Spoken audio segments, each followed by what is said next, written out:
Hi, I'm Jacob Gallucci, and right now I'd like to present the track list for Rock and Roll Roots Volumes 29 and 30.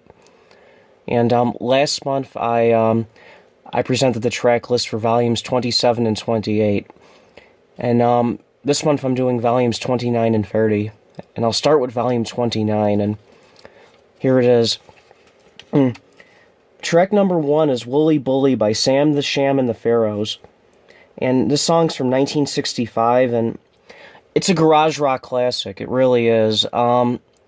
It's been in so many TV shows, movies, and commercials over the years, and the Chicago Bulls have used it for many years at their games. It makes sense, so Wooly Bully, Bulls, yeah, and it's the first of their two big hits. Their other big hit was Little Red Riding Hood. That song's on one of my later Rock and Roll Roots albums,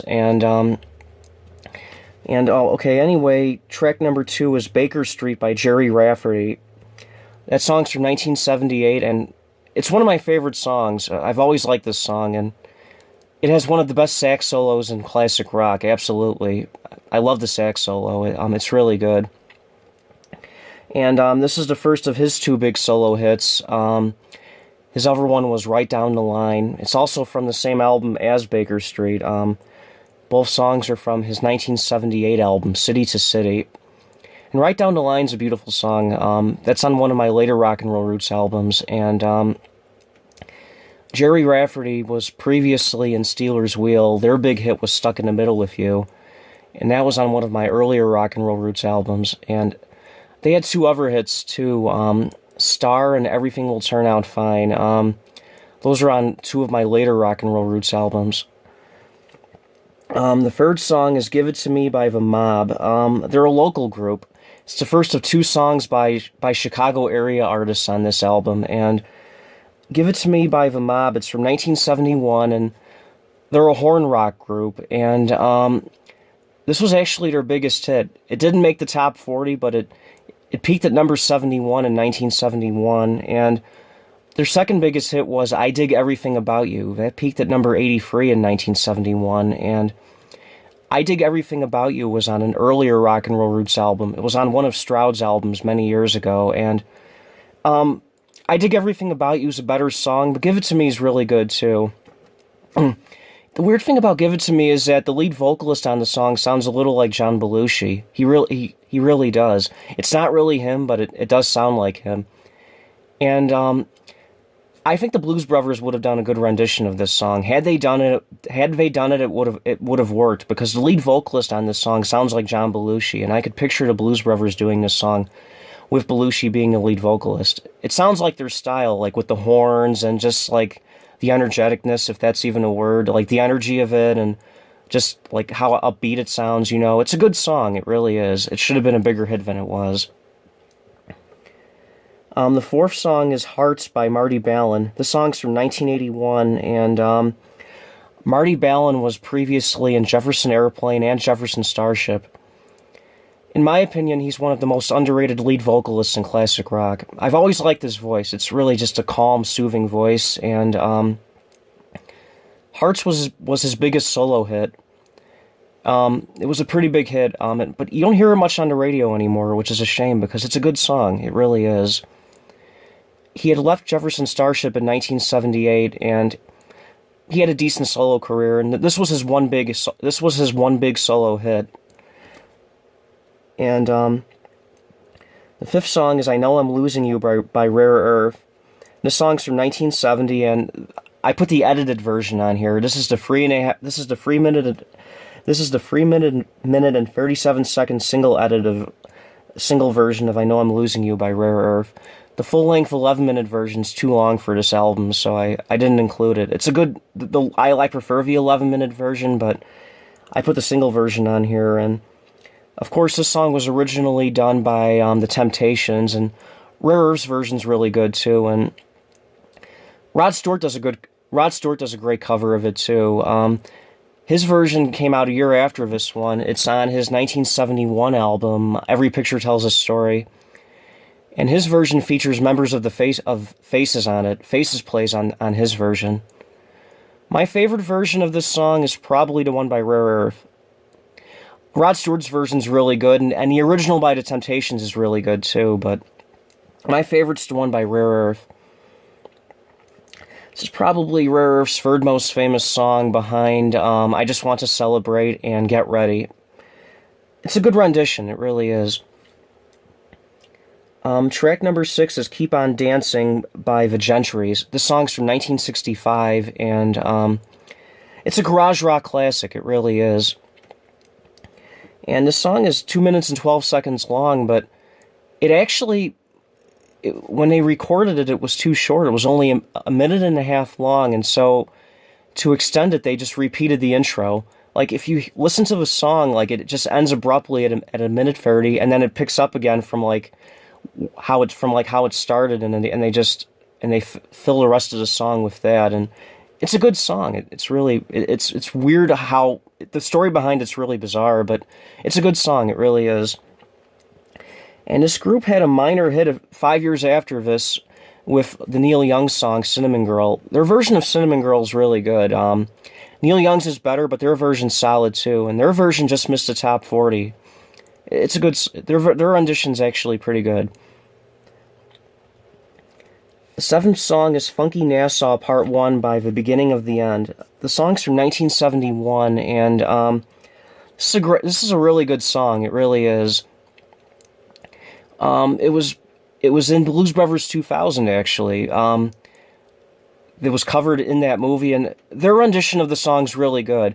The movie itself is weak, but the music's good. And that's one of the better songs in that movie, I think. And when you listen to the song, it sounds like the guy's singing fucking asshole. Like, funky Nassau, fucking asshole. It sounds like fucking asshole. It really does. But it's funky Nassau. And, the 8th song is Cry Like a Baby by the Box Tops. And this song is from 1968. And this is their second most famous song behind The Letter. The Letter was on an earlier rock and roll roots album of mine. And Cry Like a Baby, it's a good song, it really is. It's sad, but it's a classic. It definitely is. The 9th song is Are You the Kind by The Flock. They're another Chicago area group, and this song is from 1967.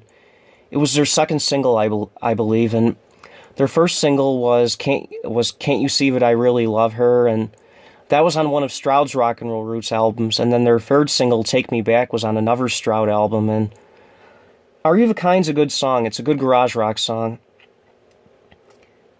Track number 10 is Got a Hold on Me by Christine McVie, and this song is from 1984, and she was famously in Fleetwood Mac, and this is her biggest solo hit. It's a good song. It should be more famous than it is. It should get more airplay than it actually does. It's a good song. It really is.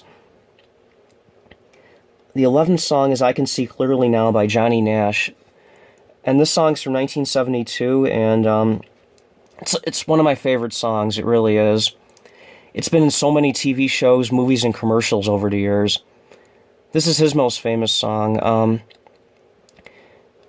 Let's see, Stir It Up and Hold Me Tight are two of his other hits, and those are on my later rock and roll roots albums of mine. And Stir It Up was originally by Bob Marley and the Wailers, and Hold Me Tight, that's from 1968. That's a good song. That song should be more well known than it is. And I Can See Clearly Now, of those three, this is his most famous song. And last but not least, the 12th song is Macarthur Park by Richard Harris. And this song's from 1968, and Richard Harris is a well-known actor, and this was a big hit. It really was. It's the definition of a guilty pleasure. You either like it or you don't. I like the song, I really do. When it was released, it was one of the longest singles. It was the longest single of all time at that point. It was about 7.5 minutes long, yeah. It's a good song, it really is. There's a good cover of it by Donna Summer. Donna Summer's rendition of the song is pretty good, but I prefer the original by Richard Harris. And, okay, now I'm up to volume 30, and excuse me for a second. That's water, because I'm gonna be talking a lot, and I get parched if I talk for a long time, but okay, here's volume 30. The first song is Blinded by the Light by Manfred Mann's Earth Band, and this song's from 1976. And this is a cover of the Bruce Springsteen song from his debut album, Greetings from Asbury Park, New Jersey. His version came out in 1973, and this version came out 3 years later, and I like Springsteen's a lot, but I think Manfred Mann's Earth Band did it better. I really do. It's one of the best covers of all time. It really is. And it has one of the most infamous misheard lyrics of all time. It sounds like he's singing "wrapped up like a douche." It's actually "revved up like a deuce," like a car. In Springsteen's version, it was "cut loose like a deuce." Their version, it's "revved up like a deuce," but it sounds like "wrapped up like a douche," but it's not. It's "revved up like a deuce." The second song is 25 Miles by Edwin Starr, and this song is from 1969, and 25 Miles is his second most famous song behind War, and War was on one of my earlier Rock and Roll Roots albums, and this is a good song too, but War's better. The third song is Vestealer by Free, and this song's from 1970, and this song just missed the top 40. And their biggest hit was All Right Now. That was a big hit, and that was their only top 40 hit in the U.S. But the Steeler just missed the top 40. It's a good song. It should be more well-known than it is. And Bob Seger does a good cover of it. His version came out on his 1973 album back in 72. His version's good, but I think Free did it better. The fourth song is Rainmaker by the Cryin' Shames, and this song's from 1969, and the Cryin' Shames were a local group. They were from the Chicago area, and this was their last single. This was the A-side of their last single, and it's not a bad song. It's a good example of light rock. It's not bad. It actually didn't chart, though, sadly. Neither on the national charts or the local charts, like on WLS or WCFL. It's a shame because it's not a bad song. The fifth song is Trouble by Lindsey Buckingham, and this song's from 1981. And this was his first big solo hit. His second one was Go Insane. That's from 1984. Go Insane's on one of my later Rock and Roll Roots albums, and Trouble's on this one. And of course, Lindsey Buckingham was famously in Fleetwood Mac, and he had a decent solo career. He had two big hits, Trouble and Go Insane, and this is Trouble here. It's not bad, but I prefer Go Insane. The sixth song is Every Day With You Girl by The Classics 4, and this song's from 1969. And this is their fourth most famous song behind Spooky, Stormy, and Traces. Spooky was on a Stroud album. Stormy was on one of my earlier ones, and Traces was as well. The song's not bad, but I'd say it's their fourth best behind those three. And then track number 7 is Here Comes My Baby by the Tremolos, and this song's from 1967. And this is a cover of the Cat Stevens song. Cat Stevens' version's good, but I prefer the one by the Tremolos. Stevens' version's softer and more poppy. The Tremolos' version's heavier, and it's faster, too. I think their version's better than Cat Stevens'. I really do. The eighth song is Hope by Mason Prophet. This song's from 1971, and Mason Prophet was another Chicago area group.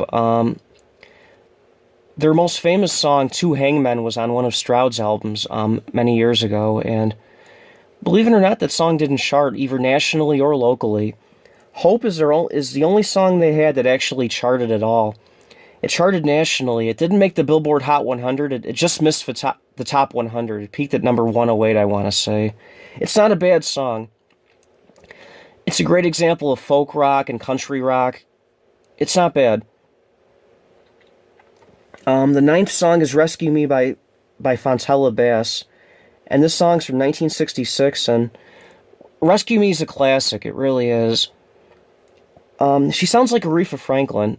a lot. She really does. But it's not. It's Fontella Bass. This is her one big hit. She had minor hits, but this was her one big hit. And the 10th song is I Do Rock by Tim Curry. And this song's from 1979. And Tim Curry's a well-known actor, and he's awesome. He really is. He's a damn good actor. He's been in so many good movies over the years, my God. This was a moderate hit. It just made the Billboard Hot 100. It peaked at number 91, I want to say, in 1979, and it got some airplay back then, but not a whole lot since, really. It's a shame, because it's a good song. It really is. It should be a lot more well-known than it is. The 11th song is Light My Fire by Jose Feliciano, and this is from 1968, and this is, of course, a cover of the Doors classic, and Jose Feliciano's cover of Light My Fire is one of the best covers of any song. His rendition's really good. The Doors themselves liked it a lot. They thought it was really good. It's a great cover, it really is. He did a great job on it, absolutely. I prefer the Doors version, but Jose Feliciano's is really good.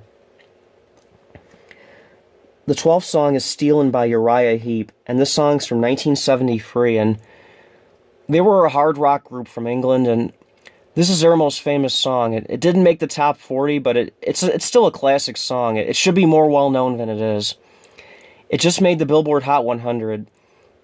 And they had another song that actually did make the top 40, Easy Livin'. That's their second most famous song behind Stealin'. And Easy Livin's on one of my later Rock and Roll Roots albums. And anyway, that's that. That was Volume 30. And anyway, I'll be back next month with 2 new videos. And until then, take care.